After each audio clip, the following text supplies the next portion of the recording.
Well, Stephen, you're only a couple of weeks into the role, but you've already experienced the real highs and lows that football can bring, haven't you? Yeah, I think in terms of performance level, in general, it's been pretty good. The Livingston game was good fight. Celtic, we had to really dig in, but there's some real quality moments within it. And we know we didn't perform against Dundee United, but the work rate of the group's been there throughout the whole three games, which has been great for us. But it's something that we need to build on. We'll learn from the negative parts, build on the positives and keep moving forward.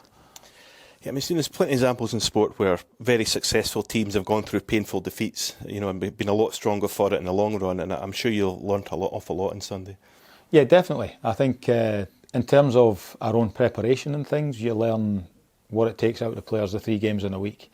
It's been, with a change, it's been different, the intensity in the training and the different demand, and any time there's a change it affects players. So having the 3 really intense games in a week was difficult for them to cope, and I think we felt it at the end of the week. We weren't expecting it. I don't think the players felt like it was going to happen.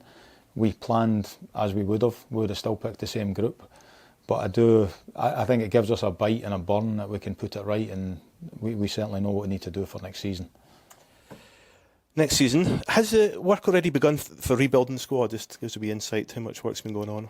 A lot, yeah. Obviously, we're continually assessing the group that's here, so a lot of that, to be honest, has been in-game because of the lack of training time that we've had with the group. So this week we've managed to do a little bit. Next week, unfortunately, because no semi-final, we'll manage to do a bit more assessment.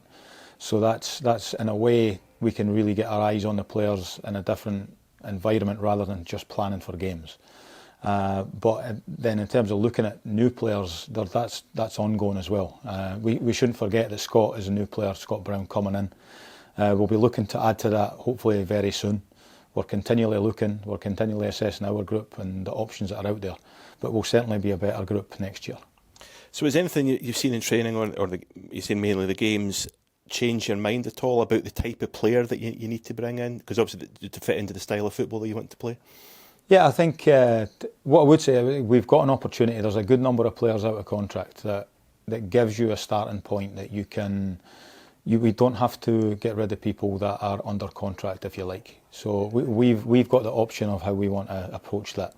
So these guys have got a great opportunity to show they can still be here. They should still be here, while we get the chance to assess them as well. So it's a two-way street, but we've also got space to work for it in terms of bringing new people in. And it's going to be important to bring fresh blood into the club as well. It'll freshen the place up, which is really important. We will bring quality in. It's not going to be squad fillers. We will bring in real quality when we bring players in that'll enable us to compete in what is going to be a tough league next year. But so you say potential targets are identified. I mean, so could be some good news quite soon about potential players coming in, yeah? I hope so, yes. Yeah. Gunnar's obviously working hard as well. We are making our recommendations and the guys that we would like to speak to get in, to start engaging with. I do think the guys that we want will be in demand as well, but I think this is a place that players want to come, and I think it's going to be successful, and if the right people want to be part of it, then we'll build a good group. And just on it, I mean, the players are out of contract, Stephen. What's the time scale for deciding? I mean, does that really go on to the end of the season, yeah? Yeah, definitely. It gives us another 3 games between now and the end of the season. Some of the players want more time themselves as well, because obviously there's some of the guys think there might be something better out there for them, which is fair enough. That's a prerogative. But they also recognise it's a prerogative of the club to look at improvements and alterations, and sometimes when you wait, other people come in and take your place, and that's football, and everybody knows how it works.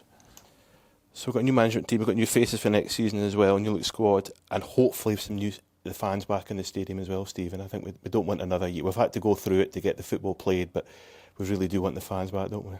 I think the biggest clubs have suffered most, because a club like Aberdeen, you've got a great backing. If the team's playing well, people will come, which is what we want to happen next year.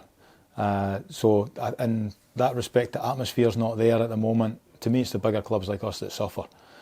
So it's important that happens next year, that the backing's there. And I think if that backing's there, there'll be a team here that people will want to back. But it goes hand in hand again. So I think it's important that if we can fill the place, if it can get big numbers, it will help the team and it'll push them on. It is going to be competitive next year. Obviously, Rangers are stronger than they've been for a while. Celtic are going to improve again. Hibs are up there. Hearts are back in the league. I think it's probably the strongest the division's been for a number of years. and it's important that we're ready to compete and everybody can play their part in that. Well, Stephen, what would you say to the supporters watching this? You know, obviously disappointed with Sunday, frustrated with the way the season's panned out. I mean, just what are the ambitions for next season? To be better constantly than we have been. So that's a build on what you've seen this year. We're a new staff, so we want to put a team out there that you want to come and watch. It's a strange one because it probably means come and watch us and trust us that we're doing the right things before you see it. But I do think you're going to see signings over the summer. You're going to see signings before the summer. And you're going to see that the club and everybody here is working in the right direction. And with the backing of the fans, I think it can be a really special place again next year. Stephen, just finally an injury update. Is there a chance any of the injured guys could figure in the remaining games? Yeah, sooner rather than later. I think Hedges is working hard, getting closer all the time. I wouldn't put a time scale on it, but he's really getting close. Ross McCrory, I think, will make some games before the end of the season. Again, wouldn't put a time scale on it. And Ash Taylor is the first time that we've seen him on the training pitch since we got in the door over the next couple of days. So we're looking forward to seeing him as part of the group as well, which continues the assessment. But there's positive news on the injury front, which has been good. Okay.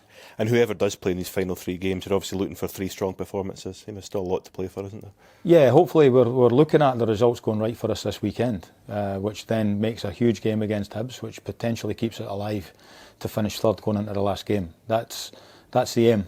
Some of it's out of our control, but we can control the part on Saturday that means 3 points for us, which is the only thing we're looking at. You come in and you hope you've looked after that, and then the things are going right at the other stadiums. Stephen, thanks for your time. Cheers, Mal. Thank you.